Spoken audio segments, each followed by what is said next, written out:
Hello दोस्तों, very good morning to all and welcome to my YouTube channel. दोस्तों, आज भारत के संविधान पर एक छोटा सा वीडियो लेक्चर होगा। भारत के संविधान के बारे में ऐसा माना जाता है कि यह एक पवित्र दस्तावेज है जिसमें सरकार के सभी अंगों के संचालन के लिए महत्वपूर्ण नियमों और सिद्धांतों को प्रावधानित किया गया है, उपबंधित किया गया है। तो जैसा कि आप सभी जानते हैं कि भारतीय संविधान 26 नवंबर 1949 को बनकर के तैयार हुआ और 26 जनवरी 1950 से पूर्णतः लागू हुआ। भारत के संविधान के निर्माण में जो संविधान निर्माता थे उनका जो मुख्य उद्देश्य था, उनका मुख्य उद्देश्य यही था कि एक ऐसे दस्तावेज, एक ऐसे संविधान का निर्माण किया जाए जिसमें मानव के सभी अधिकारों को संरक्षित किया जा सके, मानव के अधिकार, मानव के हित के लिए और एक कल्याणकारी समाज, एक कल्याणकारी राज्य की स्थापना के लिए इस संविधान में हर संभव प्रयास किया गया है और हर तरह का इसमें नियम और सिद्धांत बनाए गए हैं जो कि मानव के हित में है, मानवाधिकार के हित में है। इसमें जो भारत का संविधान है, भारत के संविधान में सबसे महत्वपूर्ण जो बात है, महत्वपूर्ण बात है भाग 3। भाग 3 में जिसे हम फंडामेंटल राइट बोलते हैं, फंडामेंटल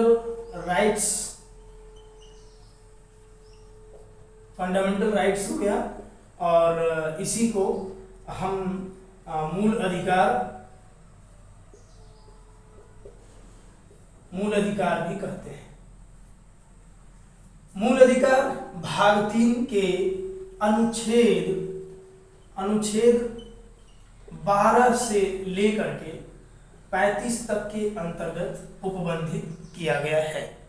इसमें तमाम से ऐसे मामले आए हैं, सर्वोच्च न्यायालय के या उच्च न्यायालय के बहुत सारे ऐसे केसेस आए हैं जो कि अधिकार से संबंधित, इसमें तमाम प्रकार के विनिश्चय या निर्णय किए गए हैं न्यायालयों के द्वारा।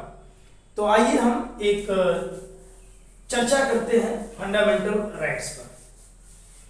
फंडामेंटल राइट्स में सबसे पहले इसमें जो आपका आर्टिकल 12 है, आर्टिकल 12 में राज्य की परिभाषा दी गई है।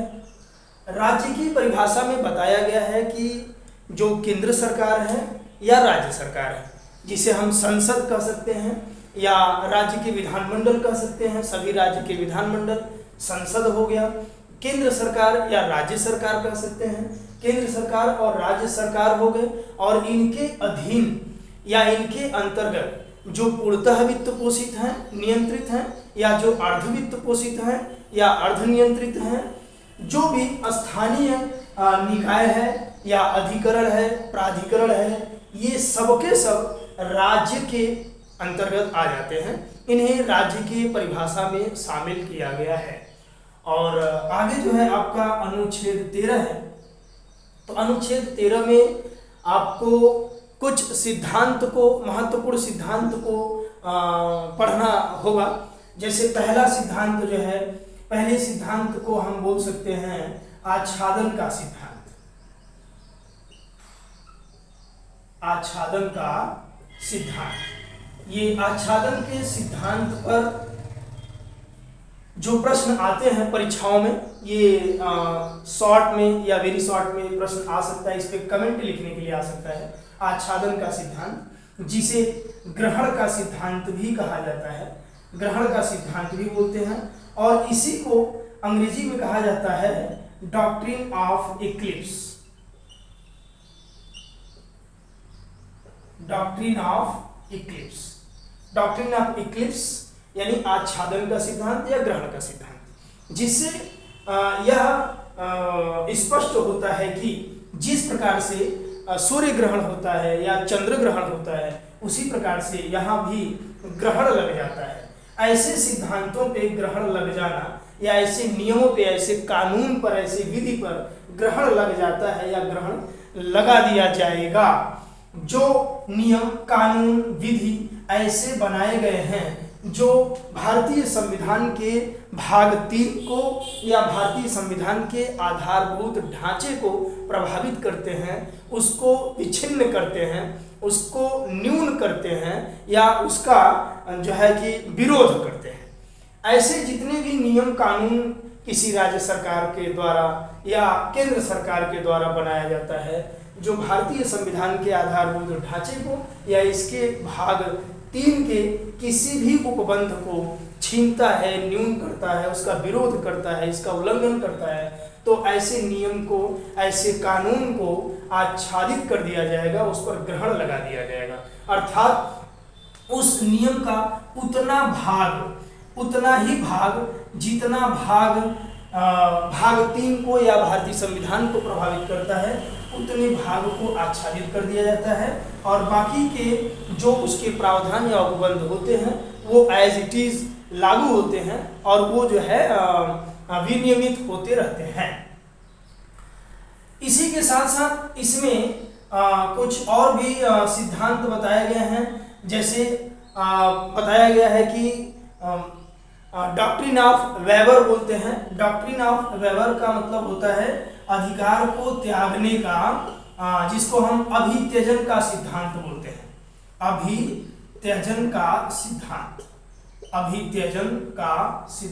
Doctrine of weber. अभित्यजन के सिद्धांत में इस बात का प्रावधान किया गया है, इस बात को बताया गया है कि यदि कोई व्यक्ति ये चाहे कि वह अपने किसी मूल अधिकार का त्याग करे स्वेच्छा से, स्वयं से, तो उसे इस बात से मना किया जाता है या यह सिद्धांत मना करता है कि वह व्यक्ति अपने अधिकार का, मूल अधिकार का अभित्याग नहीं कर सकता है, उसका अभित्यजन नहीं कर सकता है। क्यों?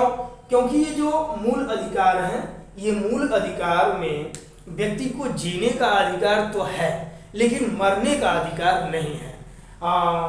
पी रतिनाम करके एक मामला था जिसमें एक ऐसा निर्णय दिया गया था कि व्यक्ति जीने के साथ साथ मरने का भी अधिकार होता है, लेकिन फिर बाद में उसी मामले को उलट करके उस निर्णय को उलट करके या विनिश्चित किया गया कि कोई आम नागरिक या किसी आम नागरिक को जीने का अधिकार है बट मरने का अधिकार नहीं है। मरने के अधिकार में ऐसा बताया गया है, ऐसा सिद्धांत है कि यदि पैसिव यूथनेसिया करते हैं, जिसे इच्छा मृत्यु कहा जाता है, तो पैसिव यूथनेसिया यानी कि ऐसे इच्छा मृत्यु तो स्वीकार है बट जो एक्टिव यूथनेसिया है, मतलब ऐसा इच्छा मृत्यु जो नहीं किया जाना चाहिए, तो इस इच्छा मृत्यु पर रोक लगा हुआ है।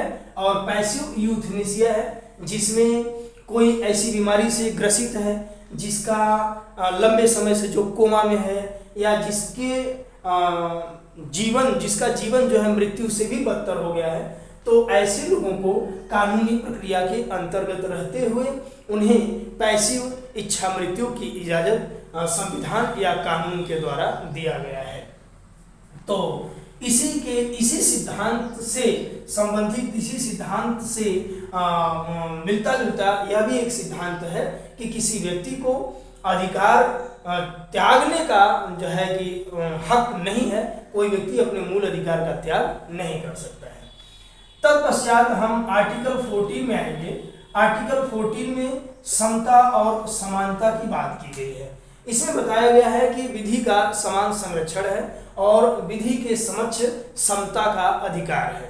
विधि का समान संरक्षण है, यह सिद्धांत अमेरिका से लिया गया, और विधि के समक्ष समता का अधिकार जो है यह समानता और एक बराबरी यानी कि आपस में सबको एक समान हक या एक समान अधिकार प्रदान करने की बात करता है। इसके साथ ही साथ हम अनुच्छेद 15, 16, 17, 18, 19 इन सभी अनुच्छेदों पे बारी बारी से बात करेंगे। इनको हम विस्तार से बात करते हैं। तब तक के लिए आप इतने सिद्धांत को समझिए और इससे जो है आप लाभ प्राप्त करिए, और यह आपके एग्जाम में ये इस तरह के जो सिद्धांत हैं, जो प्रिंसिपल्स हैं, ये टिप्पणी में या कमेंट्स में शॉर्ट क्वेश्चंस में पूछे जाते हैं। इनकी जानकारी आपको होनी चाहिए। Thank you.